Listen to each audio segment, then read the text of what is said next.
Strategic Hotbox with Dr. Brandi Luv Stankovic. Discussing leadership, business, and how to take control of your life and achieve greatness. From the streets of Las Vegas, energized, informed, and never diluted. It's time to kick some ass. It is time. It is time for us to kick some ass together. And it's 2020. Yes. Here we are. Thank you for joining us on the Strategic Hotbox. Welcome back for those of you that have joined us before. Today's going to be a great episode. We're talking about social justice and marijuana, with a good friend, Beth Carr. She's going to talk to us about what does social justice mean in regards to serving our membership and with marijuana-related businesses. Let's get started. As you know, on the Hotbox, we learn, we love, and we kick ass. For those that have been around the block with us, this is becoming old news for you, but still as important and relevant as it was the very first episode. We learn a little. We learn from subject matter experts like Beth that's joining us today. We love, and it's about creating relationships and figuring out ways to choose love in our industries, in our backyards, in our extracurricular, in our homes, etc. And then, of course, at the end of every podcast, we will give you some kick-ass tools to implement and start executing today. So when it comes to social justice and marijuana and this idea, I was thinking about sometimes the greatest growth as a leader is when we have to stand up against the norm. Even the greatest growth as a human being is when we're standing up for something that we believe in. And sometimes that's hard to do. There's all sorts of concepts and philosophies of groupthink and people working together and people being afraid or being passive aggressive or not being there and standing up. And now that is all balanced with the idea that I personally am a huge proponent of choosing your battles, right? So I always urge other individuals that I'm working with and around that you don't need to stand up and cry wolf and get crazy over everything, right? Make sure that when you are standing up for something that your message is heard, and standing up for too many things can dilute that message or impact that message in the future. But when it comes to injustice or social justice, it's about really standing up for what's right, what you believe to be right, what's aligned with your values. Now, if we take it to marijuana, the industry, as we know, is booming. And in so many geographic regions, it's becoming a way of life. As a matter of fact, in Nevada, there's a lot of challenges in regards to pre-employment screening and the legality of not hiring someone or firing someone based on them failing their drug tests due to marijuana. And so all of these things are happening in different industries. However, banking is behind. This marijuana-related business and industry is a train racing downhill. It's building momentum.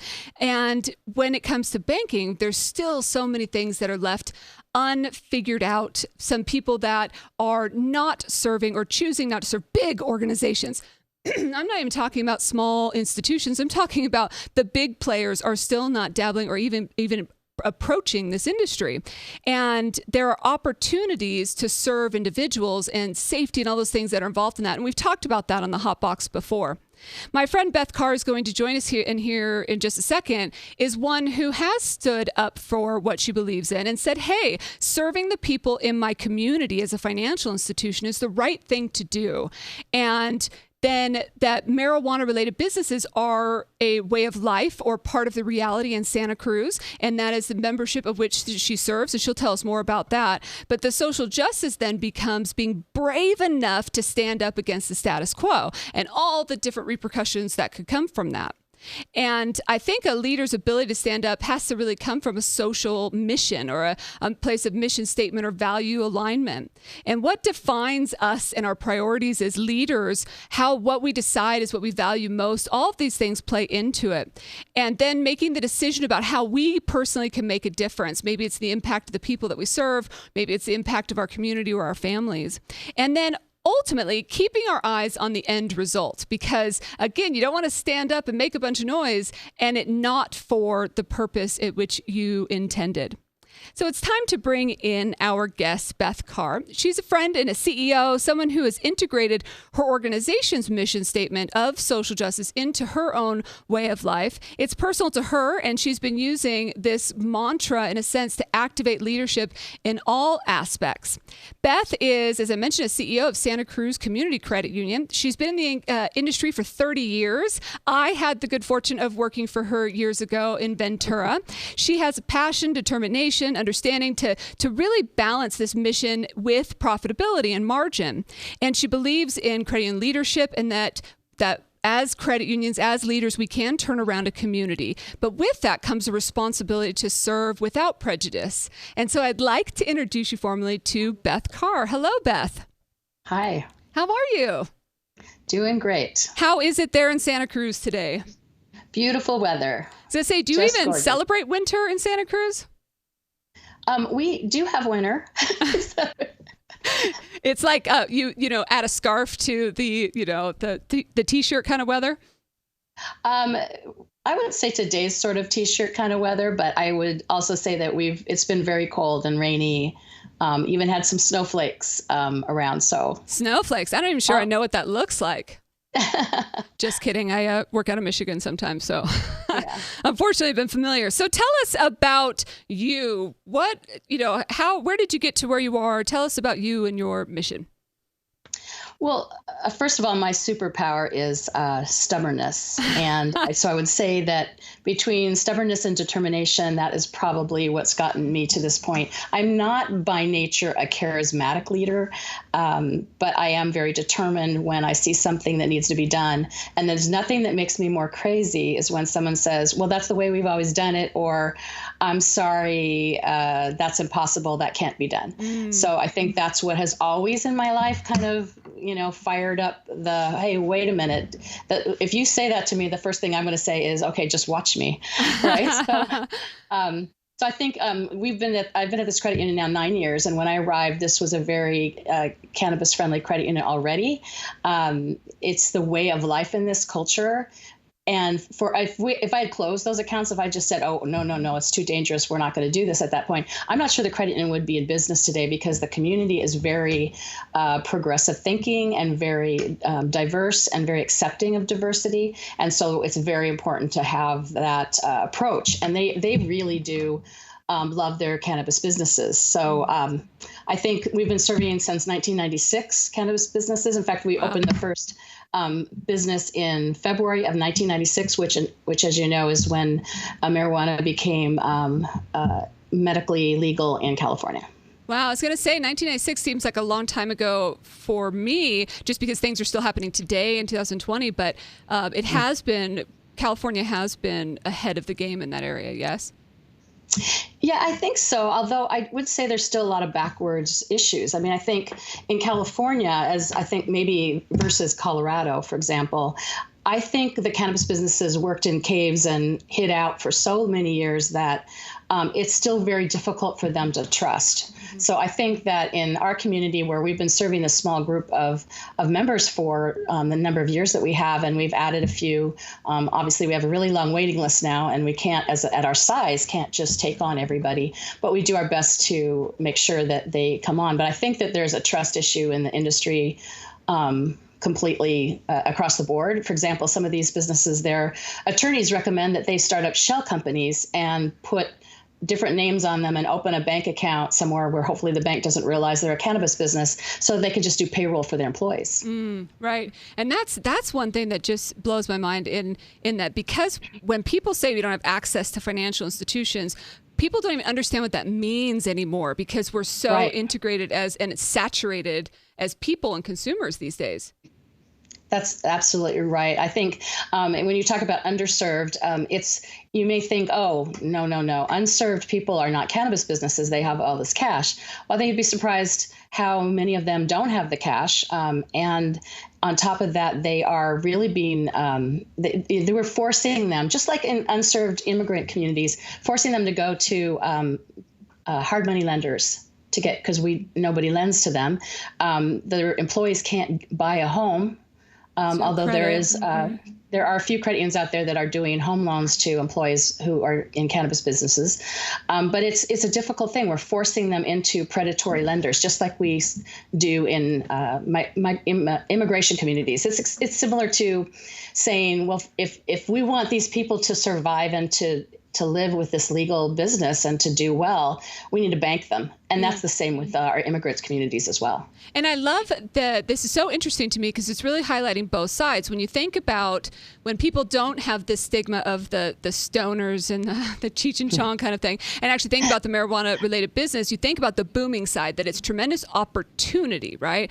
That I don't think it's highlighted enough the injustice that's occurring in the fact that we're forcing people into situations that just aren't the way. Yeah, I think that's very true. I think in our case, what we're finding now is that there is a home for both those diverse many of those undeserved, unserved businesses and communities. For example, the cannabis business brings a ton of cash into our community, right, and into our credit union. We offset that by lending that out as a CDFI and low-income designated credit union to people who need the funds. So they're benefiting from us, we're benefiting from them, and our low-income communities are really benefiting from their existence as well. It's turning out to be a wonderful balance of serving unserved people. But in this community, with them not being served by any other financial institution, we're the only ones doing it. And I don't think it's going to be that way forever. But it certainly is right now. And you have a waiting list, you said. So this is essentially people that want to become part of the credit union but can't because of like a risk management situation? Ours is more based on, we have over 100 businesses that are on a waiting list to open accounts. The process for due diligence and risk management of getting one of these businesses on board takes 2 to 3 months. It's worse than doing a business loan, actually. There's site visits, there's looking at all of their licensing and all of their partners, who's on their board, the business of their transactions. All of those things have to come together, and it takes quite a while to get all of that done. So much of this work is manual. So once that is completed and you bring someone on board, our issue is that at $125 million in assets, we could not serve probably more than about 40 businesses. And right now we have about 25. And unfortunately, if they, we love them, they're our members, but if you don't toe the line from compliance perspective, we have to say goodbye, because that just puts the whole CDFI and low income focus of the credit union at risk. And so undue pressure from the examiners and things as well. Oh, yeah. I think it's interesting, too, because our examiners for years looked at our cannabis accounts, both state and federal, and looked at those accounts every time they came in to do an exam. But it wasn't until California made marijuana recreationally legal that it became a big issue. And so there have been constant questions about, what we're doing, how we're doing it. Do you have enough staff? Are you handling everything? The latest thing with NCUA has been they want everyone to ensure to validate their Verifin system or whatever money laundering BSA system they're using to ensure that it's getting the right information. So it's an interesting process, because all of a sudden it was like our examiners had never known or seen our cannabis accounts before. The interesting thing for me in this also is it's almost in a purest sense straight discrimination, because if I went to the state or to the city and got a business license and was like, I'm going to make pastries and I'm going to sell them, or I'm going to make decorations and sell them, I'd come there, ask for a small business loan or something, and that process you wouldn't have to do a site visit, you wouldn't have to do some of these pieces if the proper licensing and things were in place. And yet with this other industry, it's this whole other hoops to jump through. Oh, yeah. And what's interesting about it is the state does the same work, but we're still required to do it over again. Yeah. So the state checks the licenses, the state does the visits and does all of things to the point where you're almost checking, if they're growers, you're checking the tags on their marijuana plants. I mean, we've had staff come back from site visits and were like, what have you been doing? It really do smell like marijuana. But I mean, part of that is the state's doing this, but we have to do it as well because that's what's required to ensure that we know everything we know about that business. I bet it's just because the state has so many volunteers to help in the audit process for the site visits. So you've shared that with me, that leadership really is a commitment to a mission or this economic justice, and it's synonymous with providing all people access. And what is that? How did that play into this? Were you worried about being a rebel coming into this credit union or being kind of termed as a rebel? I wasn't. I didn't really think that I was being a rebel by serving the people that were in the community. It didn't occur to me till it became a lot more known out there that we were doing this. To me, it was just serving your local folks. I really do believe that this mission, the social and economic justice, is about standing in the gap for others who either don't have a voice or can't have a voice or don't know they have a voice. And it's across all people groups, and it is very discriminatory. And we know we live in a discriminatory society as much as we want to think that we don't. It's everywhere, and injustice is everywhere. And I think living in this small town, and Santa Cruz is really a small town, and coming from a mainstream community like I came from, I was surprised at how much injustice there really is, because it was so transparent. It was so right on your doorstep. Mm-hmm. And the I would imagine from an industry perspective as well, so not even just the community, but from an industry perspective, like you were talking about the examiners and all those pieces, it's now becoming a topic of conversation because it's spreading across the country as far as the recreational piece of it. But it comes with a stigma. It does. It does. I was just about a year and a half ago, I was at a California Credit Union League meeting, and there was a huge number of credit unions around the table, and Diana Dykstra was talking, and she made a comment about serving cannabis businesses, and the group looked completely alarmed, and one person said, "Who in the world would do that? That's just nuts." And I'm like shrinking in my seat, right? And Diana looked at me and started laughing, and it's like, well, we're doing it because we're not like serving everybody in the state. We have a field of membership that's really Santa Cruz County, and we're serving those people in the county. Mm-hmm. So yeah, I think it does come with a stigma. I think examiners, when they come in now, seem like they think we're doing something crazy. That their latest is all about, we want to make sure you're profitable. And we are, which is kind of a whole nother conversation. But I think the profitability of the business is being able to cover the costs of the compliance of the staff that have to be involved, of the software, of the organizational parts of that. Have you ever had staff where it doesn't align with their own personal values? I haven't. I think we have a 4-person compliance department. So we've had to really grow that. But they've all been very, very interested in serving these businesses from the perspective that it's fascinating. They get to do the analysis and investigation work, which many of them just love because they're constantly looking at these transactions, every transaction, to see has something not right. Mm-hmm. There are a lot of bad actors out there, and I'm pleased to say that our group of members are not those folks. Mm-hmm. And so I think the more that we, prove that we have these businesses, there's a lot of cannabis businesses that are doing everything right, they're towing the line, the more you can establish the fact that they're not criminals. I think there was even one thing in an exam recently where they said you allowed a business to come in, and one of the people in the business had a criminal background. And why did you do that? And the criminal background was possession of marijuana. Oh gosh. Okay. So I think that's what we're seeing is just an overzealous. I'm sorry, scrutiny. you have to know if the backgrounds of the employees that work at these businesses? We do ensure that they do background checks, but we also review, the criminal history of the owners and everything about them. They are completely exposed. Wow, that's insanity. And for anybody that maybe isn't working in financial services, having 4 people in compliance at your size of an institution is a lot. Yes, Yeah, it is. And part of it, I think this hasn't become something that's efficiently streamlined anywhere. You have to look at their transactions. If they're doing wires, and of course we've had comments, people say, oh, you shouldn't do wires for cannabis businesses. But the fact is they're still trying to do business. They have to buy containers and packaging. And so if they're wiring money to or from, we have to look at every single invoice and match up the dollars. So there's a lot of manual involvement in that. Yeah, no doubt about it. And considering the fact that they aren't integrated into financial things, a lot of things we may take for granted, like using a credit card or swiping different things, like you said, payroll, all of that stuff is just, it's different. And so not only if you're offering as an institution, but that they as an institution can't utilize that with other businesses either. Right. No, you're right.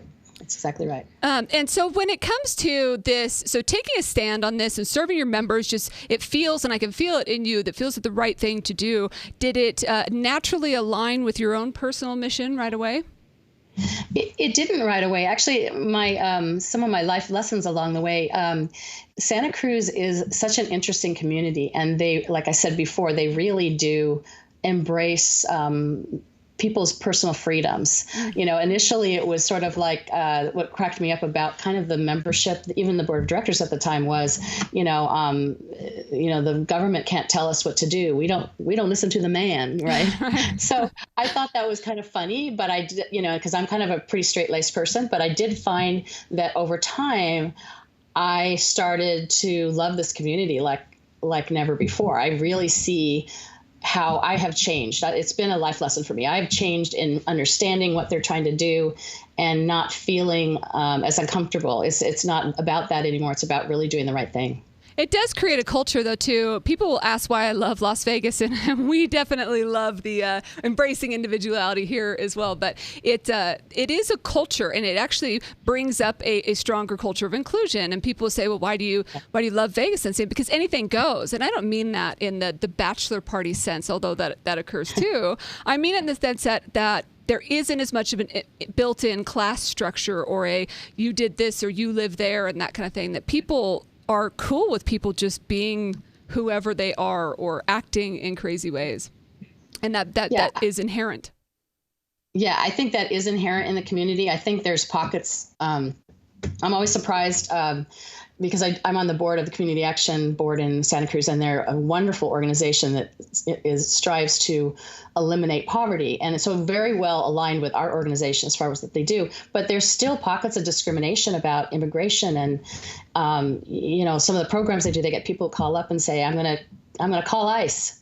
And it surprises me because the community is so open and free, but there are pockets throughout the community, like any community, that don't align. And have you come across anything crazy or have any funny stories for us? Well, and there's been a lot of crazy things. We have a serious homeless issue, obviously, and so that is a struggle for us because one day we're taking them coffee in the parking lot because we feel bad for them and they're cold and it's rainy, and the next day you've got someone who's on something, who's pounding on your car, and you're calling the police. So it's really it's a difficult balance on that. On the other hand, when I first came to the credit union, I was so excited to have a window because I have a window in my office, and I thought I'm near the ocean, can open the windows, get a great sea breeze in. And after about an hour, I was like, what is that smell? And why do I have the munchies? And, my staff came in and they were laughing, and as they said, apparently the back of the building is a very popular place to hang out and smoke pot. Oh, no. Things we learn. Well, have you been able to push along the park bench a little so you could open your window, or do you just embrace it? Well, actually, it wasn't even us. I think the city came in one day and decided that they would pave behind our building with rocks so that no one could sit there. I'm a little concerned that someone might hurt themselves on those rocks, but that did eliminate a lot of the people that were hanging out. People just thought it was your new incense, bring into the organization. Exactly. So if someone is wanting to fight for their beliefs or believe in some social mission things that could happen, what's something that they could do? Where could they start? Well, I think you have to align you have to go to other people and hear what their visions are. If we aren't open to hearing what other people's visions and missions are, then ours is, becomes stale, I think, to some extent. But I do think that when you find other people who maybe their vision isn't the same, but their vision aligns or is symbiotic with yours, I think 2 or 3 people going up the river together is a lot stronger and faster than just one person going up the river alone. So I think you find other people that you can learn from, that can be partners with you, that can walk alongside from you, that you can learn from and they can learn from you. I think having that kind of focus is important. And of course, again, stubbornness and determination doesn't hurt at all. No doubt about it. So we're going to do some quick response questions. Does that sound good? So I'm going to give you a question and then just top of mind as quickly as you can respond. And the first one, I thought I would go with some either ors. Are you up for that? So sunshine or thunderstorms? Oh, thunderstorms. And hard rock or soft rock? Soft rock. And learn, love, or kick ass? Oh, kick ass. All right. And then if you fill in the blank here, if I could, I would blank every day. Rescue an animal from a shelter. Oh, you would. I see that in you. And the last one, the world would be a better place if there were no bad actors. I love that. What a great way to end. So if people wanted to get a hold of you, could they do that? How so? I think my direct phone line is probably the best way. I'm a little broken when it comes to the thousands of emails I receive, but if they called me at 831-460-2344, I would respond. Awesome. Thank you so much for opening yourself up. Can you leave us with a bold action item? I think you should embrace disruption. Taking this job was the biggest disruption of my life, and it's good. It cleans out the cobwebs in your brain, and disruption creates creativity as well as new things. So embrace disruption. I love it. Thank you so much, Beth, for being here. I appreciate you sharing your story with us, and I'll talk to you soon. Thank you, Brandi. Bye. Let's head out to our shout out. Hey, it's Lynette. You're listening to Brandi on the Strategic Hotbox, and we're having a great time.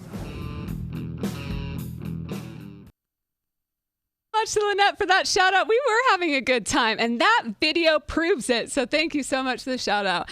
And today's conversation with Beth was absolutely outstanding. I loved it, hearing about how she has aligned her mission and how she really is focused on the service of those in need in her community. So with today's Kick Ass, the way I'm going to frame it for us is kind of answering the question, if you're standing up for social justice, here are 3 things that you can do. So if you're standing up for yourself or for something that you believe in, here are 3 things that you can do. The first is to go with your gut. If something doesn't feel right, there's a good chance it's not. And if something is something that you really believe in and you don't think that what's happening is right, or there is an injustice in place, go with your gut.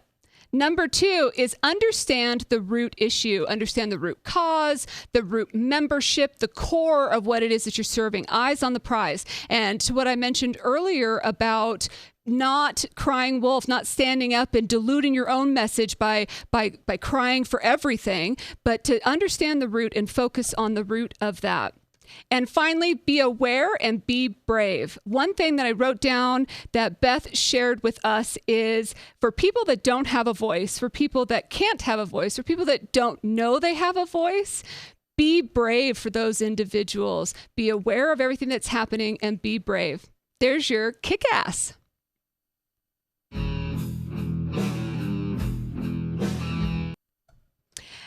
Thank you so much to Beth Carr for being here with us today. What an insightful topic, and it can be applied in so many ways beyond marijuana as well. For those of you that are standing up for something that you believe in, whether it's an emerging market or a community that you're part of, that maybe the voice isn't being heard.